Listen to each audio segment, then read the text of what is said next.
Welcome back to the channel, Bookworms and Constant Readers. I know it's been a while. I apologize because of the holidays and stuff. I got a little bit behind schedule. I am recording 4 videos today. So there'll be the next 4 weeks a video each week coming out. I have finished 2 books since the last video, so I'm filming 2 book reviews. I am doing a fall book haul video, and then I also have another segment of off the books. I do have a question from one of you, the subscribers, so look for those. I'm going to alternate. I'm going to do a book review and then something else, and then do another book review and then the other video, and then I should have the book that I'm currently reading done, and that'll be coming. So maybe 5 weeks in a row there'll be videos for you to check out. Channel update. As of this morning when I checked, we actually broke 30 subscribers. We have 31 subscribers now. So if you're new to the channel, thank you. You saw the thumbnail. You know what this book review is about. It is The Hunger by Alma Katsu. As usual, we'll start with the cover. This is a paperback. This one's in pretty rough shape because my wife actually spilled her drink, and I have a hardback that I ordered like 2 weeks ago, but it hasn't got here yet. So this is in pretty rough shape. This cover, it's okay. I like the hardback cover better. There's the spine, and then the back. I give it like a 3 out of 5. It's not really eye-catching. If I saw it on the shelf, I wouldn't have read it. The reason for reading this is because this is book 4, I believe, on the 50 States, 50 Scares. If you don't know what I'm talking about, I'll leave a link up here to send you to that video. It was a list the New York Times put out about the 50th scariest books that take place in every state. And this one is for California, and that's kind of a stretch, and I'll get to that in a minute. I did remember to bring my reading glasses. I will read the little summary on the back for you. It says, "Evil is invisible, and it is everywhere. That is the only way to explain the series of misfortunes that have plagued the wagon train known as the Donner Party. Depleted rations, bitter quarrels, and the mysterious death of a little boy have driven the isolated travelers to the brink of madness. Though they dream of what awaits them in the West, long-buried secrets begin to emerge. The descent among them escalates to the point of murder and chaos. As members of the group begin to disappear, the survivors start to wonder if there really is something disturbing and hungry waiting for them in the mountains, and whether the evil that has unfolded around them may have in fact been growing within them all along." So that's a pretty good depiction of this book. This is historical fiction. I've never read historical fiction up until now.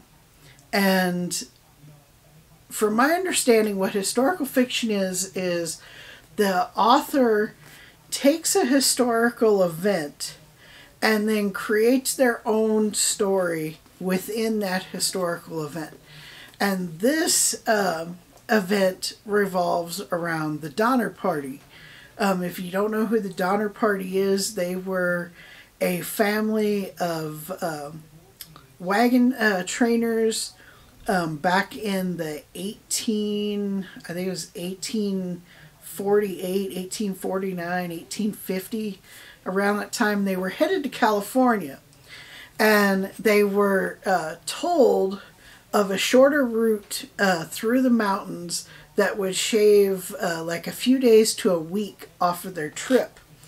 And they got stranded in a snowstorm, and in order to survive, they started eating their dead.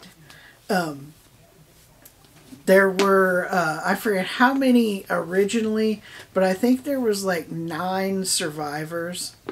And this event like haunted them the rest of their life. Well, this story is based around that. And you actually follow the Donner Party as they leave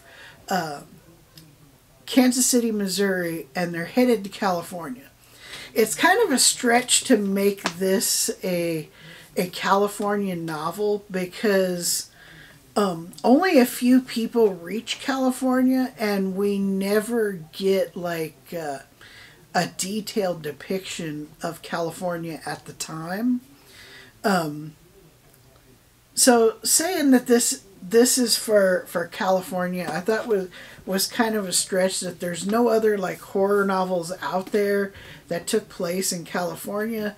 Most of this book takes place on the plains of the United States, as they're traveling across all these plain states to get to the mountains.